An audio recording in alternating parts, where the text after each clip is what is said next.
সুপ্রিয় শিক্ষার্থীরা, তোমরা আশা করি সবাই ভালো আছো। আসসালামু আলাইকুম রাহমাতুল্লাহি ওয়া বারাকাতুহু। তোমরা সবাই, আমি এখন দশম শ্রেণীর একটা ম্যাথ ক্লাস নিব বীজগণিতের চ্যাপ্টারের উপরে 4.2 অর্থাৎ লগারিদমের চ্যাপ্টারটা। আমরা বন্ধের আগে বন্ধের আগে আমরা 4.1 অর্থাৎ সূচকের চ্যাপ্টারটা পড়িয়েছি, সেটার কাজও কিছু এখানে লাগবে।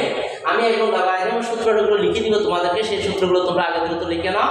তোমরা বইগুলো, তোমাদের বইয়ে হচ্ছে যে তোমাদের বইয়ে 86 পৃষ্ঠায় অনুসারে 4.2 বইগুলো সিরিয়াল খাতা নাও, আগে সূত্রগুলো একটু লিখে নাও সবাই। যে সূত্রগুলো লাগবে, ব্যবহার লাগবে এখানে, আমি সেই সূত্রগুলো একটু তোমাদেরকে লিখে দিচ্ছি। যেমন দেখ, 1 নম্বর সূত্র, প্রথম সূত্রটা কি? প্রথম সূত্র হচ্ছে যে 1 নম্বর, আমরা গুণের বেলায় লব, আমাদের ভিত্তি থাকে এখানে লগের ক্ষেত্রে লব a ভিত্তিক, লব a ভিত্তিক m গুণের বেলায় যোগ আকারে লিখব, লব a ভিত্তিক লব a ভিত্তিক লব m, ভিত্তিটা যতবার নিচে নামায় দিবা, একটা লগের বরাবর লিখবা m প্লাস লব a ভিত্তিক লব m। পড়ার নিয়মটা কি? পড়ার নিয়মটা হচ্ছে যে a ভিত্তিক লব m, a ভিত্তিক লব m প্লাস a ভিত্তিক লব m, অর্থাৎ গুণ আকারে থাকলে যোগ আকারে লিখবো, এইরকম থাকলে এইরকম লিখতে হবে, এরকম থাকলে এরকম লিখতে হবে। আমার 3 ফুট সমান 1 গজ, 1 গজ সমান 3 ফুট। এটা থাকলে আমি এটা লিখতে পারবো, এটা থাকলে আমি এটা লিখতে পারবো, কেমন? তারপরে ভাগ আকারে থাকলে 2 নাম্বার দিয়ে ভাগ আকারে থাকলে a ভিত্তিক লব যদি m বাই n হয়, m বাই n, তাহলে কি লিখবো? ভাগ আকারে থাকলে আমরা বিয়োগ আকারে লিখবো, কি লিখবো? a ভিত্তিক লব m মাইনাস a ভিত্তিক লব n, কেমন? ঠিক আছে। এরপরে 3 নাম্বার সূত্রটা হচ্ছে আমাদের 3 নাম্বার সূত্র, আমরা কি লিখবো? লব a ভিত্তিক লব a ভিত্তিক লব 1, অর্থাৎ দুইটা যদি সেম হয়, বেসের সাথে যদি মিলে যায় ইকুয়াল টু 1, দুইটা একই রকম হবে। যদি 5 ভিত্তিক লব 5 হয় তাহলে 1 হবে, 5 ভিত্তিক লব 5 হলে 1 হবে। এইটা আর এটা যদি সেম হয়, মান হয় 1, ঠিক আছে। এরপর 4 নম্বর দিয়ে a ভিত্তিক লব যদি 1 হয়, ভিত্তি যাই হোক এখানে যদি 1 আসে তাহলে মান হয় 0, a ভিত্তিক লব 1 = 0, কেমন? এরপর 5 নম্বর দিয়ে আমাদের 5 নম্বর a ভিত্তিক লব m, capital M to the power যদি r হয়, তোমাদের বইয়ের সূত্রগুলো যেভাবে লিখছি আমি ঠিক সেই রকমই লিখলাম, সেই প্রতীকে ব্যবহার করছো, অন্য প্রতীকে তোমরা ইচ্ছা করে ব্যবহার করতে পারবে।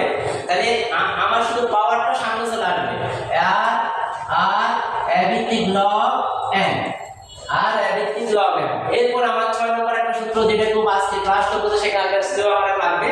দেখো সেই সূত্রটা হচ্ছে যদি আমাদের কি থাকে, a ভিত্তিক লব m, a ভিত্তিক লব n ইকুয়াল টু x হলে a two the power x equal to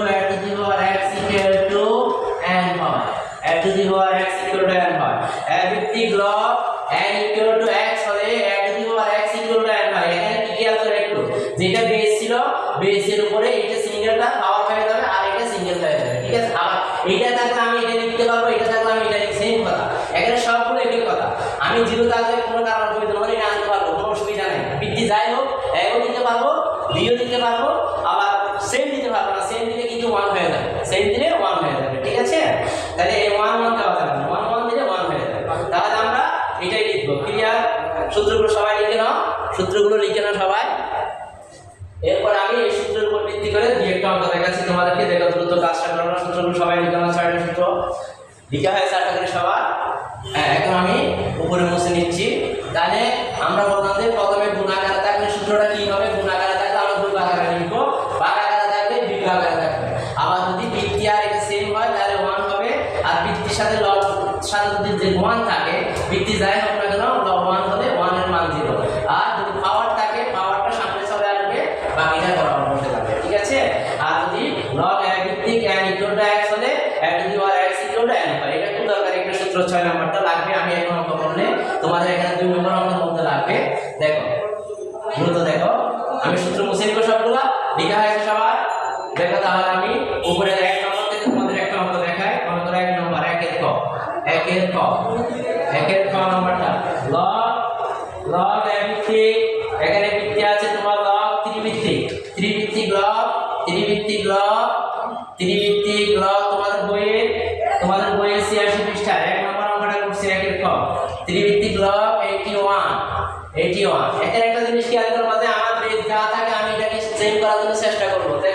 কি করা যাচ্ছে তাহলে এটাকে ত্রিভিত্তিক লব আমি টার্গেট নিব যে 81 কে 3 এর উপরে কত পাওয়ার দিলে 81 হয় 81 যদি আমি পাই 3 টু দি পাওয়ার 4 দিলে 81 হবে 3 তারিখে আমার 3 9 27 3 27 81 কেমন তাহলে বলবো 3 two the power 4 3 two the পাওয়ার 4 লিখলাম আমি এটা একটা কি করতে হবে এখানে যে সূত্রটা আমি লিখছি আমার 5 নম্বর সূত্রটা ব্যবহার করব দেখো তো 4টাকে সামনে নিয়ে আসি তাহলে কি হয় লব ত্রিভিত্তিক 3 তাহলে এখন এখানে এটা আমি লিখে দিতে পারি যেহেতু লব কি বলে দেখি a ভিত্তিক m to the power r equal to r ভিত্তিক লব m লিখতে পারি না ওইটা সূত্রটা 5 নম্বর সূত্রটা আমি ব্যবহার করেছি এবার ইকুয়াল টু এখন ভিত্তি আর এটা যদি সেম হয় মান কত বলছিলাম এটা হচ্ছে 4 নম্বর সূত্র আছে তোমাদের মনে হয় দেখো তো তোমাদের খাতায় আছে এটা 4 নম্বর তাহলে 4 ইনটু এটা যেহেতু সেম আছে ইকুয়াল টু 1 ইকুয়াল টু কি লিখতে পারি 4 তাহলে এটার মান কত হয় আমরা 4 পেলাম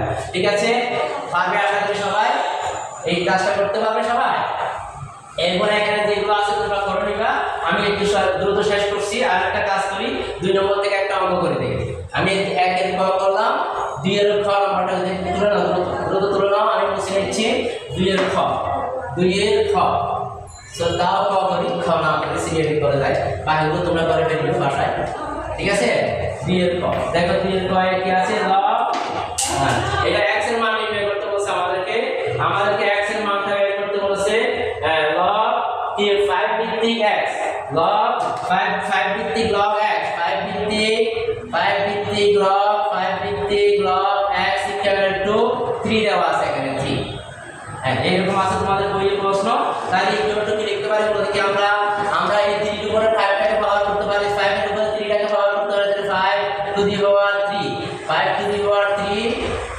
পাওয়ার 3 ইকুয়াল টু x এই যে এটা পাওয়ার হয় যে 6 নম্বর সূত্রটা ব্যবহার করছি আমি তোমাদের বইয়ে তোমাদের সিলাবলি খাতায় যে 6 নম্বর সূত্র ব্যবহার করে লিখছি সেটাই আমি ব্যবহার করলাম তাহলে এখন আমার x এর মানটা বের করতে বলছে দেখো তো x টাকে আমি বামে নিয়ে আসি ইকুয়াল টু 5 কিউবটাকে ডানে নিয়ে যাচ্ছি পুরোটা চেঞ্জ করছে তাই সাইন কোনো পরিবর্তন হবে না কিন্তু খেয়াল রাখি তাহলে বলো বা x ইকুয়াল টু কত হবে 5 5 আর 25 5 25 125 তাহলে x এর মান কত বলতে কি x এর মান আসলে x এর মান কত 125 x এর মান 125 ঠিক আছে সবাই পারবে আশা করি এইভাবে তোমরা x এর এখানে x এর মানটা আমি বের করে দিলাম তোমাদেরকে বাকিগুলো তোমরা করে নেবা ঠিক আছে তাহলে আজকে এতটুকু তোমরা সবাই ভালো থাকো সুস্থ থাকো এবং সুন্দরভাবে কাজগুলো করে নিবে সেই আশাবাদ বিরত রেখে এবং বাসায় সুন্দর করে বসে পড়ালেখাগুলো চালিয়ে যাবে যেহেতু তোমাদের এসএসসি ফেব্রুয়ারিতে হয়ে যাবে সুতরাং তোমাদের পড়ালেখা একটু বেশি করতে হবে এটা মাথায় রাখতে হবে এই তোমরা সুন্দরভাবে পড়ালেখা করবে এবং স্বাস্থ্যবিধি মেনে খাওয়া দাওয়া করবে সেই আশাবাদ বিরত রেখে এবং তোমাদের সুস্বাস্থ্য কামনা করে আমি আমার ক্লাস আজকে এতটুকু শেষ করছি খুদা হাফেজ